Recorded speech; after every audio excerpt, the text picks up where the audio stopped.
मित्रभावेन सम्प्राप्तं न त्यजेयं कथञ्चन दोषो यद्यपि तस्य स्यात् सतां एतत् अगर्हितम्.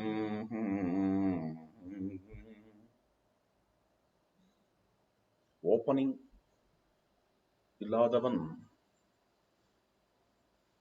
சாதுக்களோடையே இருந்தாலும் கூட, சாதுக்களோடையே வாழ்ந்தாலும் கூட, சாதுக்களுடைய அனுகிரகம் தனக்கு உள்ள இறங்கறதுக்கான ஓப்பனிங் இல்லாதவனுக்கு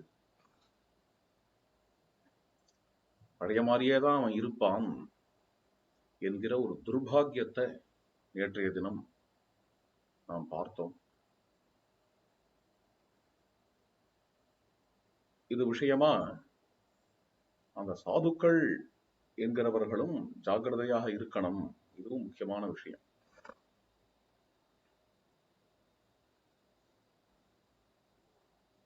ஏன் அப்படின்னு, உலகம் சாதுக்களை ஆதர்சமாக கருதுகிறது, ரோல் மாடலா கருதுகிறது. துரியோதனன் பீஷ்மரோடையே இருந்தான். அவன் இருந்ததை பத்தி இல்லை. பீஷ்மரோடையே இருந்தும் ஆள் மாறல, அதுவும் அதை பத்தியும் இல்லை. ஆனால் பீஷ்மர் பர்சனல் லைஃப்ல எவ்வளவு பெரிய மகானாக இருந்தாலும் காலம் பிறந்து சாயங்காலம் வரைக்கும் அவர் என்னென்னலாம் பண்றாருங்கிறதுல மகான் தான். ராஜ்யத்தையே தன்னுடைய தம்பிகளுக்காக விட்டு கொடுத்தார், அப்பாவுக்காக எடுத்துக்க மாட்டேன்னு பிரதிஜை பண்ணார், மகான் தான். ராமச்சந்திர பிரபு பண்ண காரியம் பீஷ்மர் பண்ணது. அதோட மட்டும் இல்ல, கல்யாணம் கூட பண்ணிக்க மாட்டேன் அப்படின்னு பிரதிஜை பண்ணிவிட்டார். இப்பேற்பட்ட ஒரு தியாகம் மகாபுருஷத்துவம் தான். இவ்வளவு உடைய பீஷ்மாச்சாரியால் ஆனால் துரியோதனனுக்கு சப்போர்ட் பண்றார். துரியோதனன் பாண்டவாளோட யுத்தம் பண்ணும் பொழுது, தர்மபுத்திரனோட யுத்தம் பண்ணும் பொழுது, தர்ம தேவதையோட யுத்தம் பண்ணும் பொழுது துரியோதனம் பக்கம் இருந்து ஒரு நாளைக்கு 10,000 பேரை அடிச்சு கொண்டார். இது என்னத்தை காட்டும்னா, அவர் யுத்தம் பண்ணட்டும், அது அவர் அபிப்பிராயம். வேற என்னத்தை காட்டும் அப்படின்னா, பாக்குறவாளுக்கு குழப்பம். இவ்வளவு பெரிய மகான் அந்த துரியோதனனை சப்போர்ட் பண்ணா, அப்போ துரியோதனம் பண்றது ரைட்டோ? இன்னைக்கு நல்ல வேளையா வியாசர் பாரதத்தை எழுதி வச்சு, வியாசர் தன்னுடைய கருத்தையும் சொல்லிவிட்டார் நிறைய பாரதத்துல. அதனால நீ படிக்கிறவாளுக்கு கேட்கிறவாளுக்கு இந்த குழப்பம் வருமோ வராதோ? பாரத காலத்துல இருந்தவாள சொல்றேன், அர்ஜுனனுக்கே அந்த குழப்பம் வந்துவிட்டு. நம்ம பண்றதுதான் தப்போ? துரியோதனம் எவ்வளவு பெரிய அசத்தா தான் இருக்கட்டுமே, துரியோதனம் பார்ட்டியில பீஷ்மர்னு நிற்கிறார், தாத்தாவை போய் எப்படி அடிக்கிறது அப்படின்னு அர்ஜுனனே குழம்பி போற அளவுக்கு இது சேர்ந்தது என்கிறத பார்க்க முடியறது. கன்ஃபியூஷனை ஏற்படுத்தும். ரிலேட்டிவ் ஹானர் என்று ஒன்று உண்டு மேனேஜ்மெண்ட்ல. ஒருத்தர் மேல அசாத்தியமான மதிப்பு வரும். ஏன் வரும் அப்படின்னு, அவனிடத்துல எந்த வேல்யூவும் கிடையாது, மதிப்பு வைக்கிற அளவுக்கு அவன்கிட்ட எந்த வேல்யூவும் கிடையாது. இருந்தாலும் அவனை மதிச்சாகணும். ஏன் மதிச்சாகணும்? கம்பெனியோட எம்டியோட புள்ள, அது மாதிரி ஏதாவது இருக்கும். இன்னாருடைய புள்ளைங்கிறதுனால, இன்னாருடைய மருமாங்கிறதுனால, இன்னாருடைய கசுங்கிறதுனாலயோ அவர் இவருக்காரு தெரியுமா, பெரிய விஐபியோட பேரை சொல்லி, அவரோட கசன் தான் இவர் அப்படின்ன உடனே அப்ப பாக்குற முறையும் அந்த பார்வையும் வித்தியாசப்படும். அது மாதிரி துரியோதனன் எப்படிப்பட்டவனா தான் இருக்கட்டுமே, அவன் யார் தெரியுமா? அவன் சேனையில பீஷ்மரே சேனாபதியா இருக்கார். அப்படின்னா இன்னைக்கு லெவல் வேற. 5000 வருஷம் ஆயிடுத்து பாரதம் நடந்து. இன்னைக்கு அதை பார்க்கிறோம். பார்க்கும் பொழுது வியாசர் பார்வையில பார்க்கிறோம். அந்த சமகாலத்துல இருந்தவாளுக்கு பீஷ்மரே சேனாபதியா இருக்காரா துரியோதனுக்காடே அப்பா, அப்போ துரியோதன மகாபுருஷனா தான் இருக்கணும் அப்படின்னு நினைக்க வாய்ப்பு இருக்கு. இது மிஸ்லீடிங்கான விஷயம். இது துஷ்டர்களை சமூகத்துல நல்லவான்னு காட்டக்கூடிய விஷயமாக ஆயிடும். இந்த விஷயத்திலையும் அதனால ஜாக்கிரதையாக இருக்க வேண்டியது. பெரிய மகானாக இருந்தாலும், சாதுவாக இருந்தாலும், மகாபுருஷனா இருந்தாலும், ஏதோ ஒரு அகாரணமா, என்ன காரணம்னே புரியாத துஷ்டர்களை சப்போர்ட் பண்ணிட்டு, துஷ்டம் பட்சம் இருந்துட்டு துஷ்டனுக்கு சகாயம் பண்ணிட்டு இருந்தா அப்போ என்ன ஆகும் அப்படின்னா, ஒரு சில பிரச்சனைகள் வெளியில என்ன பிரச்சனை வரும்னு சொன்னேன், மிஸ்லீடிங் ஆகும். இன்னொரு பிரச்சனை கூட வரக்கூடும். என்ன பிரச்சனை என்றால், மகான்கள்லயே ரொம்ப பார் எக்ஸலன்ஸ்ல உள்ள மகான்களுக்கு இது வராது. அவ இக்காரணத்தை கொண்டு பந்தப்பட மாட்டா. ஆனா கொஞ்சம் கீழ் லெவல்ல இருக்கிறவா இது மாதிரியான அசத்துகள்கிட்ட பழகும் பொழுது அந்த அசத்துகளோட தானும் விழுந்துடுவா. அவ லெவலுக்கு கீழே விழுந்துடுவா என்கிற மாதிரி ஆயிடும். அது இது ஒரு கீழ் லெவல்ல உள்ள மகாபுருஷர்கள். மத்தியமமான மகாபுருஷர்கள் அவளோட பழகிண்டு, ஆனா விழவும் மாட்டா. பீஷ்மர் மாதிரி.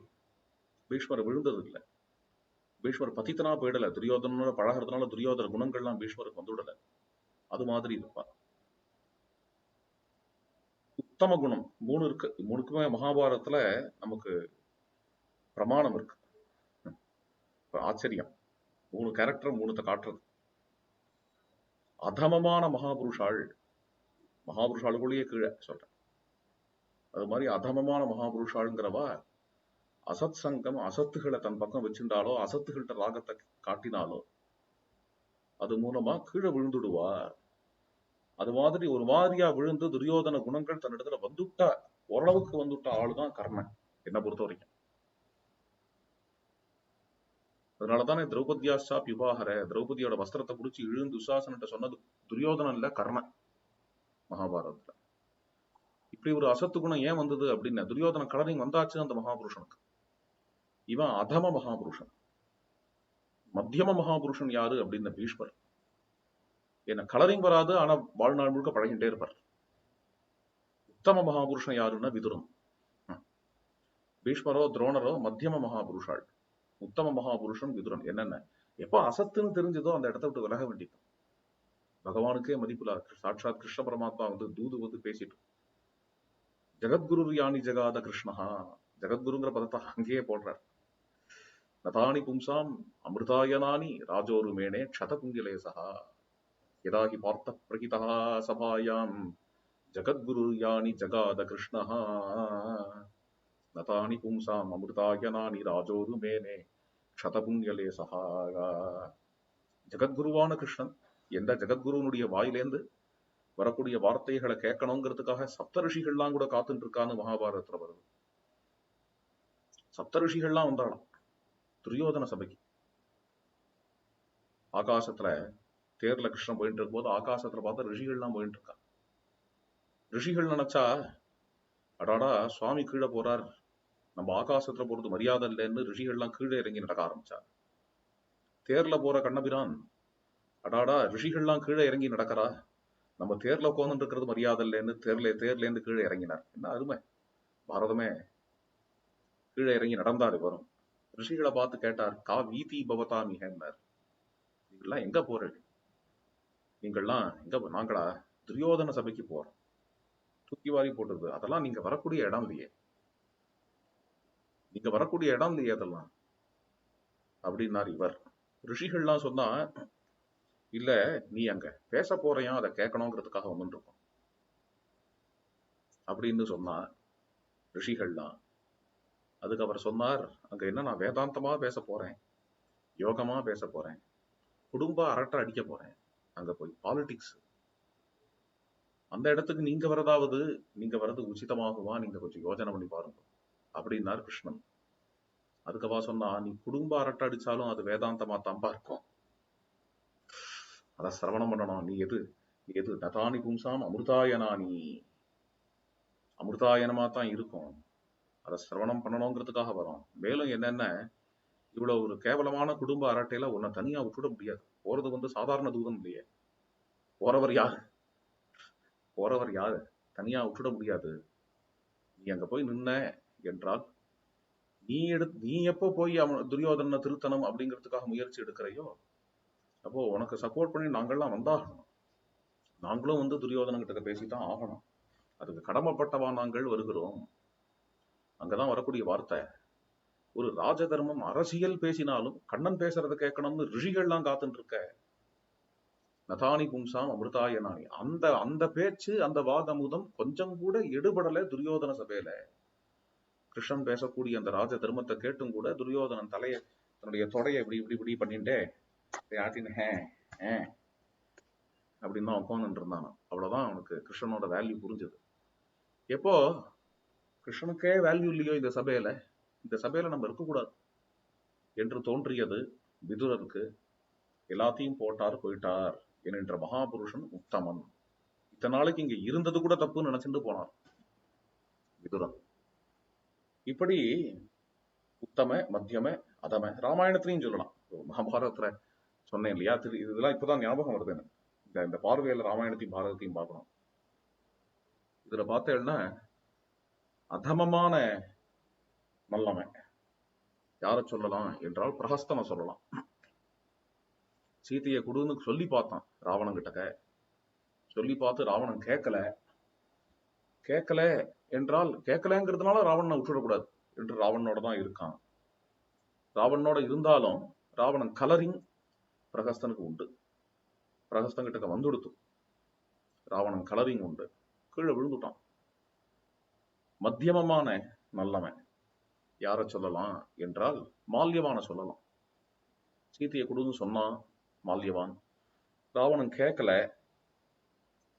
கேட்கலன்னா கேட்காத போட்டோம், நம்ம போய் தயிர் சாப்பிடலான்னு கிளம்பிட்டான் மால்யவான். ராவணனுடைய தான் இருந்துட்டு இருக்கான். ராவணன் போட்ட சாப்பாடை தான் சாப்பிட்றான். ராவணன் கலரிங் மால்யவானுக்கு வரல. மால்யவான் ராவணன் மாதிரி அசத்தா போயிடல. பிரகஸ்தான் அசத்தா போயிட்டான். உத்தமமானவன் யாரு அப்படின்னா ராவணனோட கூட இருக்க மாட்டேன், எனக்கு ராமர் தான் கதி என்று கிளம்பின விபீஷணன் என்று ராமாயணத்துல நம்ம பார்க்கிறோம். ஜாக்கிரதையா இருக்கணும். அதனாலதான் அசத் சங்கத்தை சர்வதா தியாகம் பண்ண வேண்டியது. துசங்கா சர்வதா தியாஜ்யா என்று பக்தி சாஸ்திரம். சர்வதா தியாகம் பண்ண வேண்டியது. நம்ம ஏதோ அவனை திருத்த போறோமாக்கும், அவனை உத்தாரணம் பண்ண போறாக்கும் அப்படின்னு நினைச்சுட்டு இடம் கொடுத்துடக்கூடாது. அது எல்லாமே பதித்தாள். தோஷோ எத்திபிங்கிறது பதித்தாளுக்கு தான், துஷ்டாளுக்கு கிடையாது. ரெண்டு பேருக்கும் உள்ள பெரிய வித்தியாசம் தெரியும்.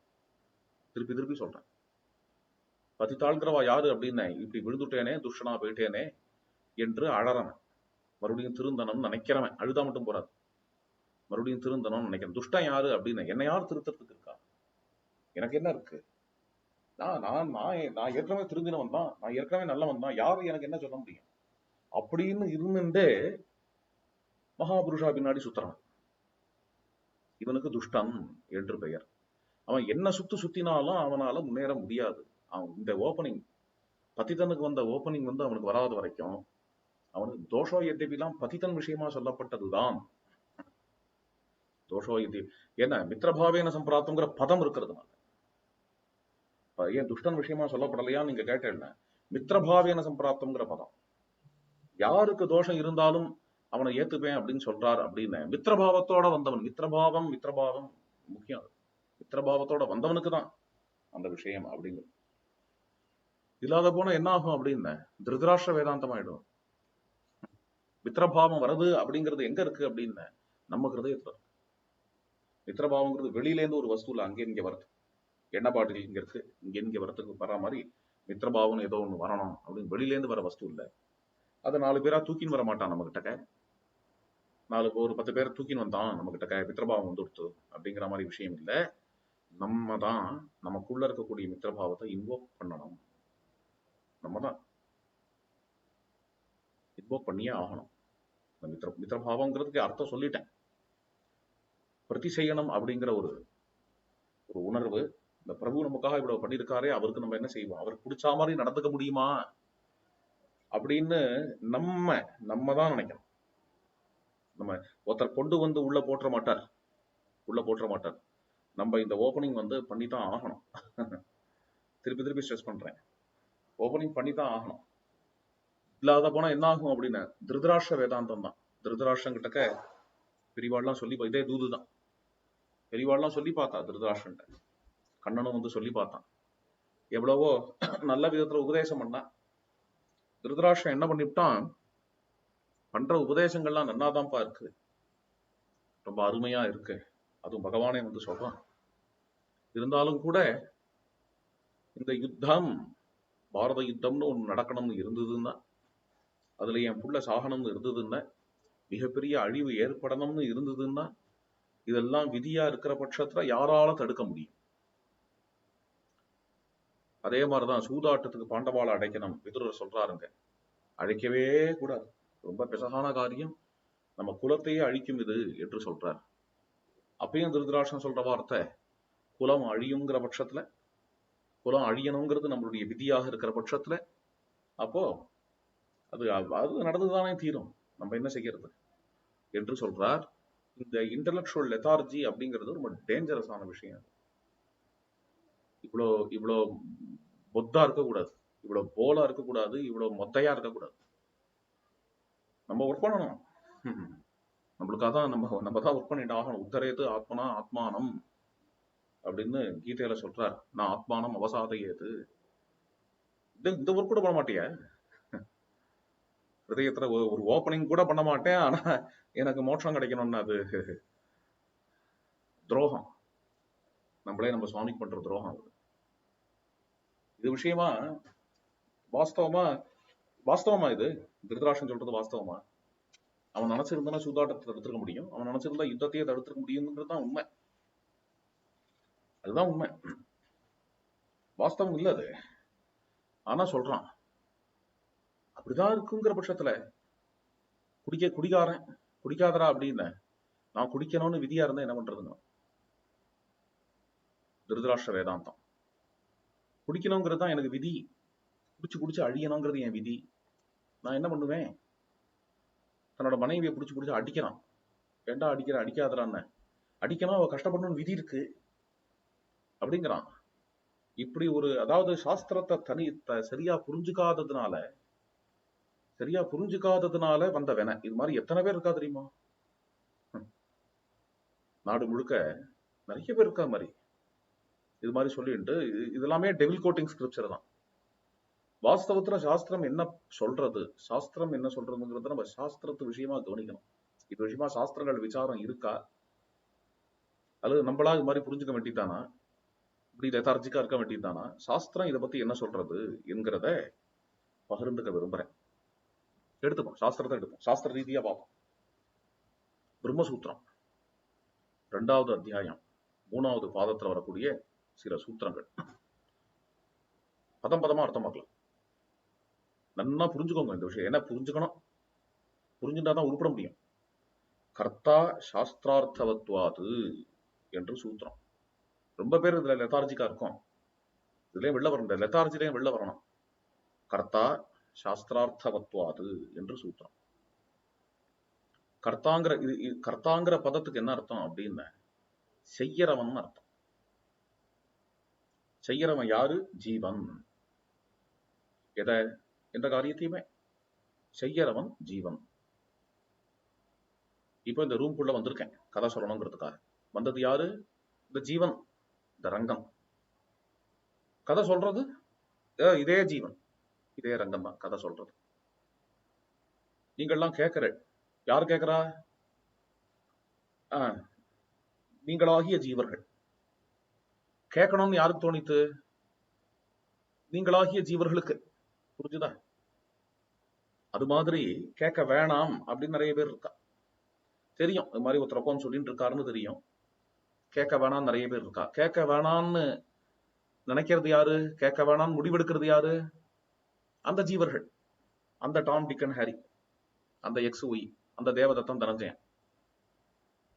அவன் என்ன பண்றான் அப்படின்னு, கதை கேட்க வேண்டாம் அப்படின்னு அவன் முடிவெடுத்துட்டான். நீங்கள்லாம் கதை கேட்கணும்னு முடிவெடுத்துட்டேள். நீங்க கதையில உட்காந்துருக்கேள். எதனால உட்காந்துருக்கேள்? கேட்கணும்னு நீங்க முடிவெடுத்ததுனால உட்காந்துருக்கேள். புரியுறதா?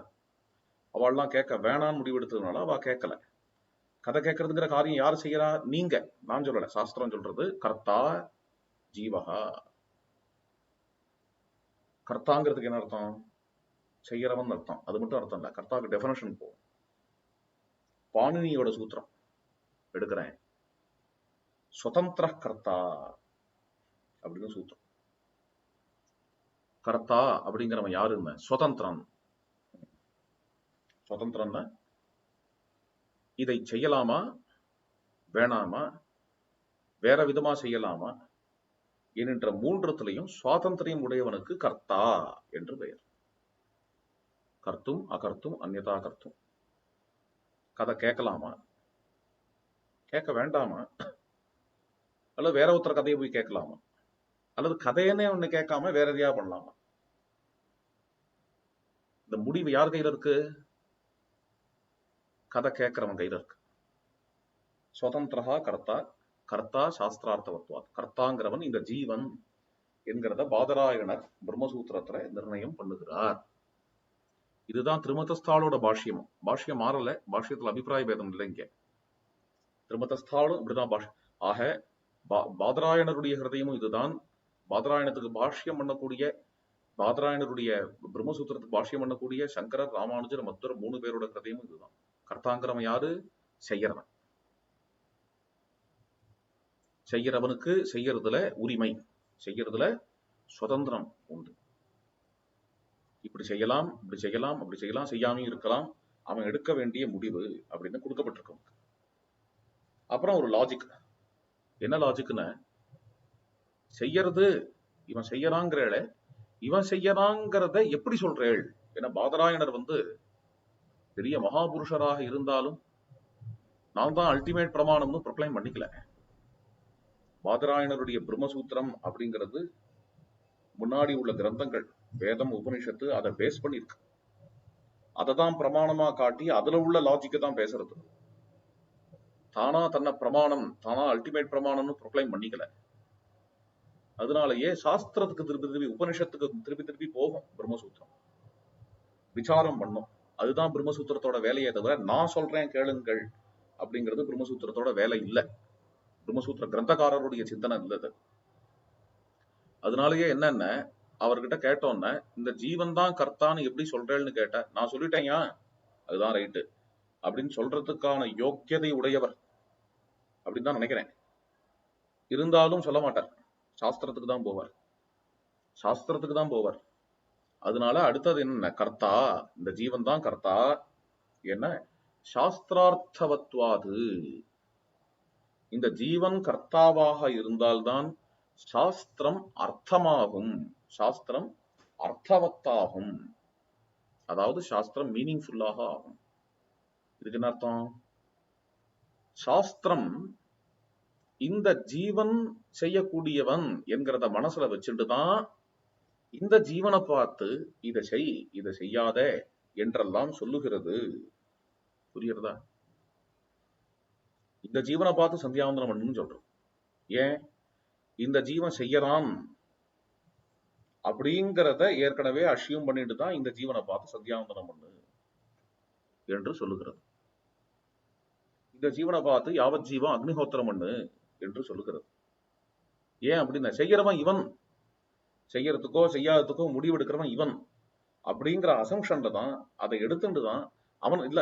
இப்போ இவன் மூலமா செய்யறவன் வேற யாரும் வச்சுக்கோங்க, இவன் மூலமா பிரகிருதி செய்யறது, இவன் மூலமா ஈஸ்வரன் செய்யறான், பகவான் செய்யறான் அப்படின்னு வச்சுக்கோங்களேன். அப்போ இந்த விதி நிஷேதங்கள் எல்லாத்தையுமே என்ன பண்ணலாம்? இந்த விதி நிஷேதங்கள்லாம் பகவானுக்கு விதிக்கலாம். பகவானை பார்த்து நீ செய்யப்பா, இப்படி செய்ய, இப்படி செய்யாதன்னு விதிக்கலாம். இவன் செய்யறதுனால இந்த என்டைட்டி, இந்த இண்டிவிஜுவல் இவன் டிசைட் பண்ணி இவன் செய்யறதுனால இவனை பார்த்து சாஸ்திரங்கள் விதிக்கிறது என்று அர்த்தம். கர்த்தா சாஸ்திரார்த்தவத்வாத். அப்போ செய்யறதோ செய்யலையோ நம்ம விஷயம். செஞ்சான்னா பனிஷ்மெண்ட் உண்டு, செய்யாத போன தண்டனை உண்டு. சாஸ்திரத்தில் உள்ள விஷயங்களை செஞ்சான்னா பனிஷ்மெண்ட் உண்டு, செய்யாத போன தண்டனை உண்டு. தண்டனை கொடுக்கறதோ அல்லது அதாவது செஞ்சான்னா ரிவார்டு உண்டு, செய்யாத போன தண்டனை உண்டு அப்படின்னு இருக்கு. தண்டனை கொடுக்கறதோ அல்லது அனுகிரகம் பண்றதோ நிகிரகம் பண்றதோ அது ஈஸ்வர விஷயம், அது ஈஸ்வர விஷயம். செய்யறதோ செய்யாத இருக்கிறதோ நம்ம விஷயம். நான் சொல்லல, பாதராயணர் சொல்றது. பாதராயணர் சொல்லல, பாதராயணரும் சாஸ்திரத்தை வச்சு உபனிஷத்தை வச்சுன்னு சொல்றது.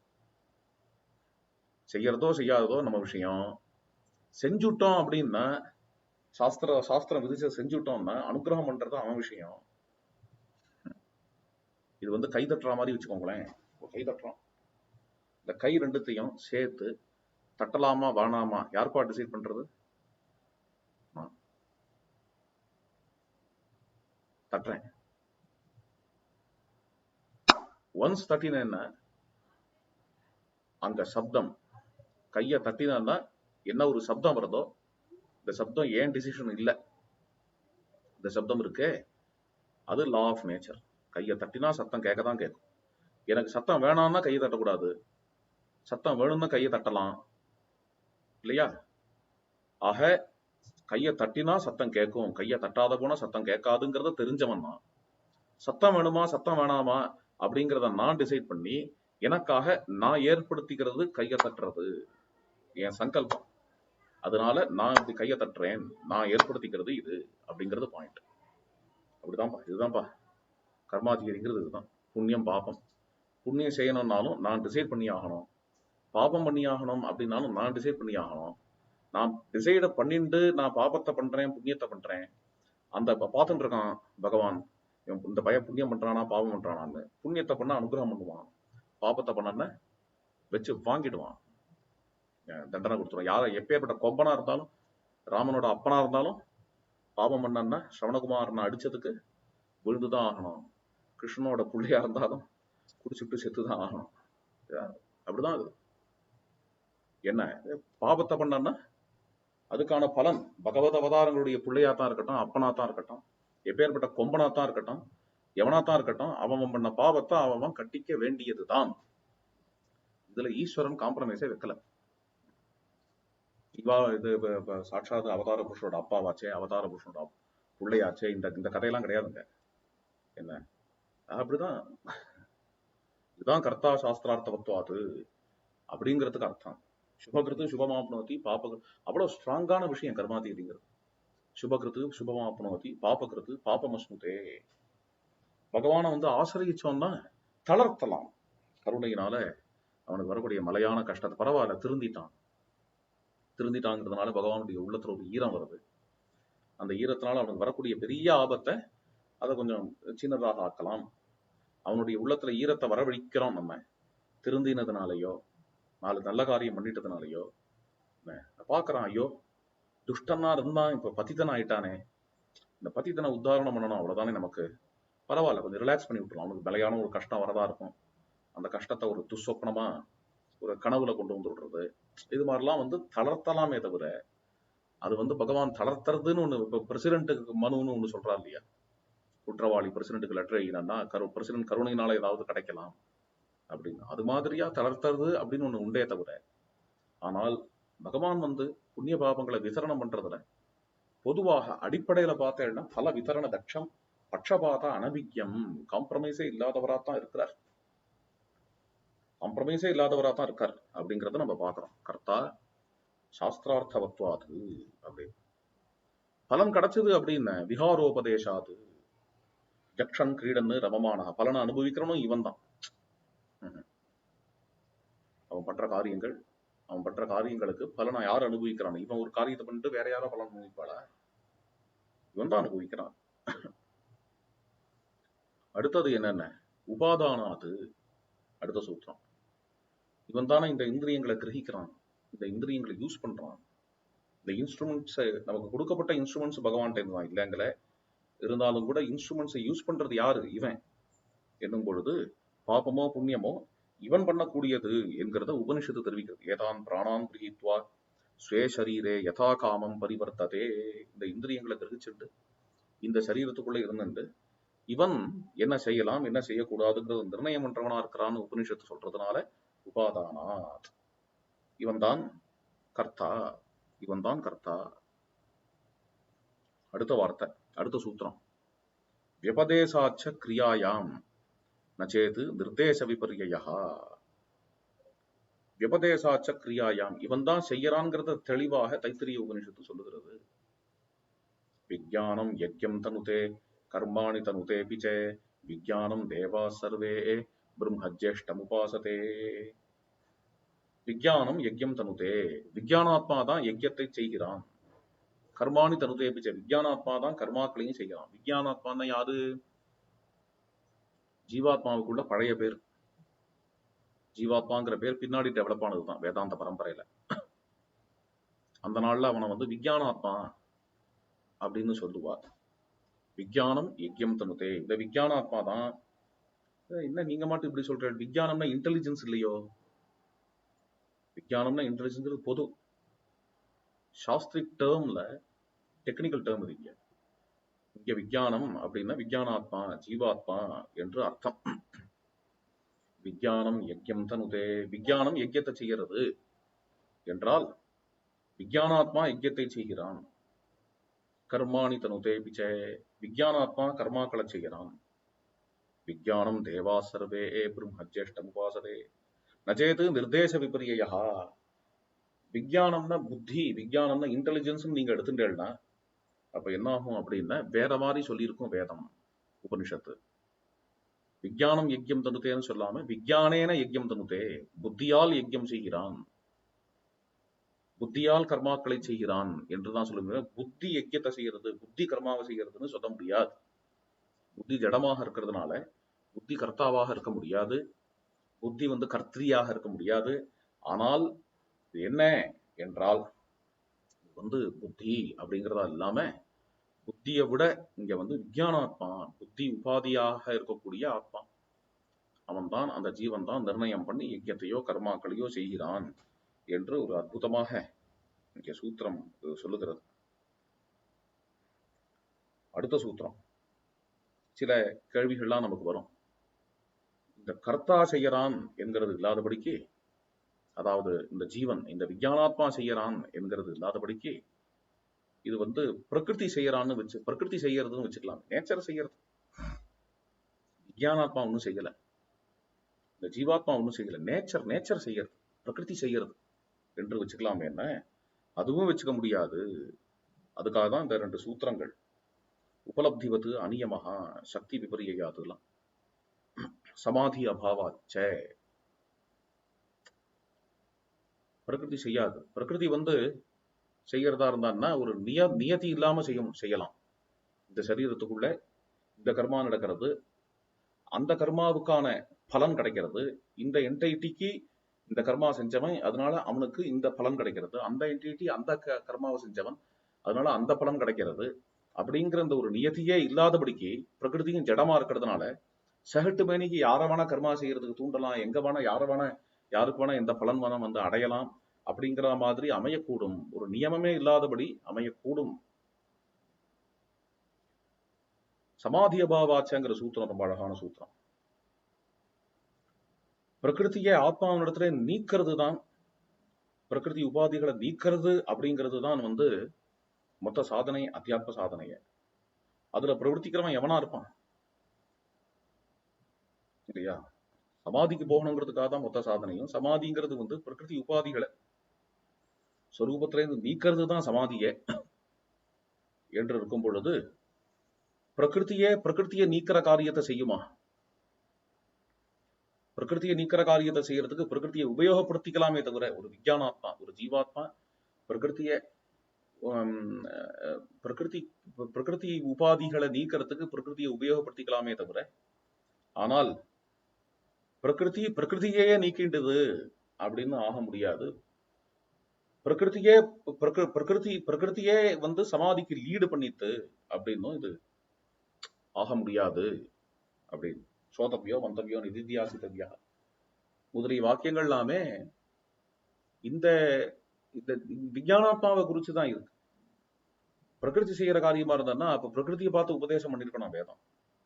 விஞ்ஞானாத்மாவை குறிச்சுதான் இருக்கு அப்படின்னு. அப்போ எல்லாம் ஈசன் செயல்னு சொல்றாளே, அதுக்கு என்ன அர்த்தம் அப்படின்னு அதுக்கு சூத்திரம், பராத்து தச்சுருதேகே. பராத்து தச்சுருதேகே அதுவும் வாஸ்தவம் தான். எல்லாம் ஈசன் செயல்கிறதும் வாஸ்தவம் தான். எப்படி வாஸ்தவமாக இருக்கலாம் அப்படின்னு, எல்லா விதமான சித்தவருத்திகள் எல்லாமே ஆதாரமா அந்தர்யாமின் இடத்துல தான் வருதுங்கிறதுனால, நல்ல எண்ணமோ கெட்ட எண்ணமோ எல்லாத்துக்கும் ஆதாரம் அடிப்படையில் இருக்கக்கூடிய அந்தர்யாமி தானே. அந்தர்யாமி தானே டிசைட் பண்றவமான விஞ்ஞானாத்மாவா இருக்கலாம், ஜீவாத்மாவா இருக்கலாம். ஆனால் எல்லாம் வருது அவன்கிட்டேன் தானே. இதுக்கு நமக்கு ரொம்ப புரியுற மாதிரி ஒரு உதாரணம் ஸ்ரீ அண்ணா உபதேச மொழிகள்ங்கிற கிரந்தத்துல அழகா சொல்லுவா. லைட் இருக்கு, இந்த லைட்டை வச்சுட்டு நல்லா இருக்கே இந்த லைட்டு அப்படின்னுட்டு இந்த லைட்டை போட்டுட்டு ஒருத்தன் ராமாயணம் படிக்கணும்னாலும் படிக்கலாம். இன்னொருத்தன் இங்க லைட் இருக்கே, இதுல இந்த இடத்துல இங்க திருடலாம், எப்படி திருடலாம் அப்படின்னு திருடணும்னாலும் திருடலாம். இப்போ திருடுறதுக்கு ராமாயணம் படிக்கிறதுக்கு ரெண்டுத்துக்குமே லைட்டு காரணம் அப்படின்னு சொல்லலாமான்னு ஒரு விதத்துல சொல்லலாம். லைட்டு சாட்சி மாத்திரமா இருக்கு, லைட்டு ஒரு காரணம் தான். லைட்டை வச்சுருந்தா இவன் ராமாயணம் படிக்கிறான், லைட்டை வச்சுருந்தா அவன் திருடுறான். ஆனால் லைட்டு தான் காரணம் அப்படின்னு சொல்லவும் முடியாது. ஏன் அப்படின்னு, இவன் திருடணுங்கிறதுக்கு அந்த லைட் டிசைட் பண்ணலையே. திருடணும்னு டிசைட் பண்றவன் யாரு? திருடன் தான். ராமாயணம் படிக்கணும்னு டிசைட் பண்றவன் யார்? அந்த சாது தான். லைட் டிசைட் பண்ணல.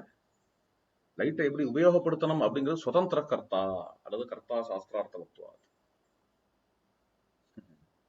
அதனால பரன் என்ன பண்றான் அப்படின்னு, பரன் இருக்கான், சாட்சி மாத்திரமா இருக்கான். பரன் தான் பரமாத்மா. இந்த பரமாத்மாவோட இடத்துல இருந்து நிறைய இந்த விற்த்திகள்லாம் வருது, விற்த்திகள் கிளம்புறது. அந்த விற்த்திகளை உபயோகப்படுத்திக்கிறதுக்கான சக்தி இந்த விஞ்ஞானாத்மாவுடையது, ஜீவாத்மாவுடையது. அதை வச்சுட்டு அவன் திருடனம் அப்படின்னு ஒரு சங்கல்பம் பண்ணலாம், அல்லது சத்சங்கத்தை அட்டன் பண்ணணும்னு சங்கல்பம் பண்ணலாம். அது அவன் எப்படி சங்கல்பம் பண்றானோ அவன் லைஃப் அது மாதிரி அமையும். புரியுறதா? பரமாத்மா என்ன பண்ணுவான் அப்படின்னு எதிர்பார்த்துட்டு இருப்பான். எதுக்கு எதிர்பார்ப்பான் அப்படின்னு, திருடுறதை விட்டுட்டு அவன் சத்சங்கத்துக்கு வரமாட்டானா? வந்த தேவலையே என்ற எதிர்பார்ப்போட இருப்பான். அதுக்கான சூத்திரம் கிருத பிரயத்ன அபேட்சா. அருமையான சூத்திரம். என்ன செய்ய போறான் இவன் சித்த சுத்திக்காக இவன் என்ன செஞ்சுக்க போறான் என்கிறத எதிர்பார்க்கிறவனாக பரமாத்மா இருக்கிறான். எதிர்பார்க்கிறவனாக அவனிடத்துல அந்த ஓப்பனிங் வரதா, அவன் ஹிருதயத்தை ஓபன் பண்றானா, மித்திரபாவம் அவன்கிட்ட வந்துடுறதா என்கிறத எதிர்பார்க்கிற மாத்திரமாக அவன் இருக்கிறான். ஓபனிங் வந்ததுன்னா அனுகிரகம் கிடைக்கும், ஓபனிங் வரலன்னா நிகிரகம் கிடைக்கும். கிருத பிரயத்ன அபேட்சஸ்து. ஆனால் அவன் என்ன பண்றான் அப்படின்னு, ஓபனிங் வந்தவனுக்கு அனுகிரகம், வராதவனுக்கு நிகிரகம் இல்லையே, எல்லாருக்கும் மொத்தத்துக்கு அனுகிரகம் பண்ணிட்டு போயிடலாமே அப்படின்னு. அப்படி ஒரு காலம் அவன் பண்ணியிருந்தான்னா, இங்க வேற ஒரு லாஜிக்கும் சொல்றேன். சூத்திரத்துல இது வரைக்கும் அதை நான் பார்க்கல. இவன் மட்டும் அது மாதிரியா எல்லாருக்கும் பூர்த்திக்கு பரிபூர்ண அனுகிரகம் பண்ணிவிடலாம் அப்படின்னு நினைச்சிருந்தான்னா, இத்தனை நேரம் யாருமே சம்சாரத்துல இருக்க மாட்டான். சாதுக்கள் துஷ்டாள் அத்தனை பேருக்கும் சமமா எல்லாருக்கும் அனுகிரகம் பண்ணிவிடணும்னு பகவான் நினைச்சுட்டான். இத்தனை நேரம் சம்சாரத்துல ஒருத்தன் பாக்கி இருக்க மாட்டான். அவன் எந்த க்ஷணம் அது மாதிரி நினைச்சானோ அந்த க்ஷணத்துல எல்லாரும் முக்தர்களா இருப்பார்கள், மோட்சத்தை அடைஞ்சிருப்பார்கள். புரியறதா அந்த லாஜிக்? முக்தர்களா இருப்பார்கள் அப்படிலாம் நினைக்கிறவன் இல்ல அவன். நான் சொல்லல, சாஸ்திரம் பிரம்மசூத்திரத்தை ஆதாரமா கொண்டு பேசிட்டு இருக்கேன். சாஸ்திரம் அவன் எப்படி நினைக்கிறான் அப்படின்னு பாக்குறான். இவன் என்ன செய்ய போறான்,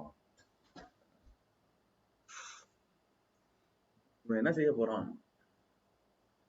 எதேச்சசி ததா குருன்னு அர்ஜுனனை பார்த்தே சொல்லிவிட்டாரு. நீ எப்படி விரும்புறியோ அதை பண்ணிக்கோப்பா, ஆனா நான் சொன்ன மார்க்கத்துல வந்தா அவனுக்கு க்ஷேமம். அப்படி வராத போனா ஒழிஞ்சிருவேன். அந்த ஸ்லோகமும் இருக்கு அங்க. நீ டிசைட் பண்ணிக்கோ.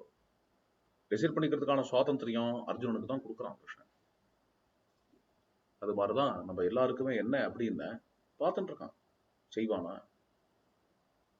அவனுக்கு ஒரு நல்ல எண்ணம் வருமா, தார்மீகமான பாதையில வருவானா, அல்லது தர்மத்திலேருந்து கீழே விழ போறானா, நான் விழுந்துதான் ஆமேன்னு ஓடுவானா அப்படின்னு பாக்குறார் பகவான். விழுந்துதான் ஆமேன்னு ஓடினவனுக்கு அந்த பாதை, அதுல என்ன நிகிரகம் பண்ணணுமோ பண்ணுவார். இந்த பாதை நான் விடமாட்டேன், உன்னோடதான் இருப்பேன் ராமா அப்படின்னு நினைக்கிறவனுக்கு அந்த பாதை, அதுல அனுகிரகம் வச்சுட்டு இருக்கார். அது மாதிரியா அந்த பிரபு எழுந்தருளி இருக்கிறார். எதுக்குமே நம்மளை எதிர்பார்க்கிறார். நம்ம எந்த பாதையை சூஸ் பண்றோமோ அந்த பாதையில மேல மேல அவன் போகும்படியாக பண்றார். அப்படிங்கிறதுதான் இங்க முக்கியம். அவ்வளவு டெமோக்ராட்டிக்கா இருக்கார் அவர். எல்லாருமே மொத்தத்துக்கு என் பாதையில தான் வரணும் அப்படின்னு ஒரே தெரியா அடிச்சு பேசி அத்தனை பேரையும் தன் பாதையில இழுக்கணும்னு அவர் சங்கல்பிச்சுட்டாருன்னா இன்னைக்கு சொல்றேனே தான் சம்சாரிகளே இருந்திருக்க முடியாது. அப்படிங்கிறது இதுக்கு ஒரு லாஜிக். இத்தனை கோடி சம்சாரிகள் வரைக்கும் ஏன் இருக்கா அப்படின்னு அவரவர் விதி வகைன்னு விட்டு இருக்கிறதுனாலதான். அவாவா பாதை அவாவா இருக்கட்டும் அப்படின்னு பகவான் இருக்கிறதுனாலையும், அதுல தன்னுடைய பாதை எது ஒண்ணு உண்டோ அந்த பாதைக்கு வரவன், அந்த ஒரு பாதைக்கு வரவன அந்த பாதையில அனுகிரகம் பண்ணி மேல மேல மேல மேல உத்தாரணம் பண்றதையும் நம்ம பார்க்கிறோம். இதனாலேயே பகவானுக்கு இங்க ஒரு விசேஷனம் கிருத பிரயத்தனாபேட்சா என்று. அதனால நாம் செய்ய வேண்டிய காரியம் என்னென்ன, இந்த ஓப்பனிங் சொல்றேனே, மித்ரபாவேன மித்ரபாவேன என்று சொல்லும்படியாக ராமரை நோக்கி பார், ராமகதியை படி, ராமகதி கேடு, அனுபவி, உருகு, பிரபோ எனக்காக இப்படி பண்ணையாப்பா என்று உணரு. அவர் அவர் அது மாதிரி பண்ணும் பொழுது அவருக்கு பிடிச்ச மாதிரி நம்ம நடந்துக்கணுமே, அவருக்கு பிரதி செய்யணுமே என்று நம்ம தான் நம்ம ஹிருதயத்தினால உணர வேண்டியது. அப்படி உணர்ந்துட்டா மேல மேல அனுகிரகம். அனுகிரகம்னா என்ன அர்த்தம்? மேல மேல சித்த சுத்தி, மேல மேல உபாதிகளுடைய நீக்கம், மேல மேல சித்த சுத்தி. இது எல்லாத்துக்கும் நாம் பாத்திரமாவோம். என்ன பாதையை நம்ம சூஸ் பண்ணிக்கணும் அப்படின்னு நம்ம தான் சொல்லணும். இன்னைக்கு இதோட நிறுத்திப்போம். நாளைக்கு மேல தொடர்ந்து மித்ரபாவேன சம்பிராப்தம் ஸ்லோகத்தை பார்க்கலாம்.